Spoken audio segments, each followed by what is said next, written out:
Hi Simply Bakers, I am back. I missed you all, and today I'm sharing with you this easy, healthy, dairy-free mocha ice cream. 5 ingredients or less for this hot weather we've been having. Let's begin! So you're going to grab half a cup of cashew nuts and add it to your blender. Now the blender I'm using is Vitamix. I love this Vitamix. I've had it for 2 years and it's still working great. It is expensive, so I think another alternative to use is a Ninja blender, but you just have to blend it a little bit longer. So you can see me slowly turning the knob to allow it to become, the engine to run faster, so you could really blend it all up. And as you can see here, this is how it's gonna look like when it's finished. So go ahead and put this back on the stand, and then you're gonna add half a cup of your choice of milk. So I only use coconut milk because I had some left over in my fridge that I wanted to get rid of, and it's not the one from the can, it's actually the one that you could drink and add it to milk or add it to cereal or to whatever drink you want. But almond milk, soy milk works perfect. And then I went ahead and added it to the blender and continued mixing it until it was well combined.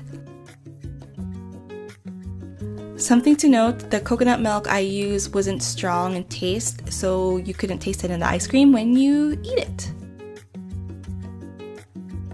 So next you're going to need 3 frozen bananas. Now, I know this is so obvious, but for those of you who need the reminder, obviously the more brown the bananas are, the sweeter it is.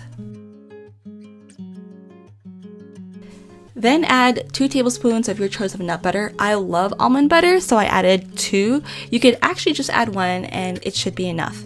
Then you're going to add some coffee or instant coffee powder. So next you're going to blend it.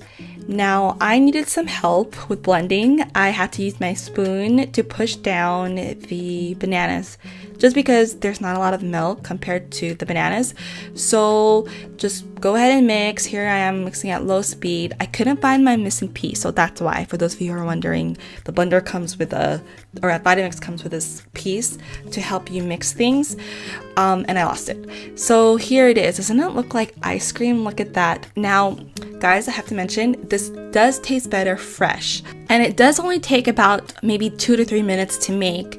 But for the sake of me taking pictures and I have to share the blog post, blah, blah, blah, I had to put it in the freezer so I can take an awesome photo for you guys to see.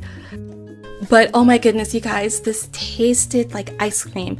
I thought I would be able to taste the bananas, but I didn't. After a day, actually, in the freezer, you can taste it. That's why I said it tasted better when it's made fresh. So I'm seriously obsessed with banana ice cream. I don't know why it took me so long to try it. So I'm gonna try different flavors, but let me know next week what flavor you want to see first. Oreo flavored, Rocky Road flavored, or fruit flavored? Let me know in the comments. So you guys probably wondered where I've been. I was only supposed to take about a month break. It ended up to be 3 months, and then it turned to almost 6 months. But I do miss you guys. I've been baking and doing a lot of behind the scenes stuff. You can read more about it. Check the description. But I am back, and I will see you next Thursday. Bye, guys.